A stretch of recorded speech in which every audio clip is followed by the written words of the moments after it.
సడన్‌గా స్వీట్ తినాలి అనిపించినప్పుడు ఈజీగా ఇలా బ్రెడ్ హల్వానైతే ట్రై చేసేయండి. దానికోసం నేనిక్కడ మిల్క్ బ్రెడ్‌ని తీసుకొని ఎడ్జెస్‌ని కట్ చేసుకొని ఇలా స్క్వేర్ షేప్‌లో కానివ్వండి లేదా ట్రయాంగిల్ షేప్‌లో కానివ్వండి కట్ చేసుకొని పక్కన ఉంచుకోవాలి.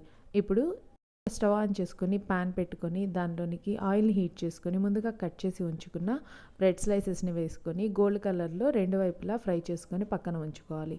తరువాత పాన్‌లోనికి 2 కప్పుల వరకు పాలు, కొంచెం పంచదార, అలానే కొద్దిగా నెయ్యిని యాడ్ చేసుకొని 10-15 నిమిషాల పాటు ఈ పాలు బాగా చిక్కబడేంత వరకు బాయిల్ చేసుకోవాలి. ఇలా చిక్కబడిన తర్వాత దీనిలోనికి ముందుగా ఫ్రై చేసి ఉంచుకున్న బ్రెడ్ ముక్కల్ని యాడ్ చేసుకుని మెల్లిగా ఆ పాలనంతా పీల్చుకునేంత వరకు మూత పెట్టుకొని కుక్ చేసుకోవాలి.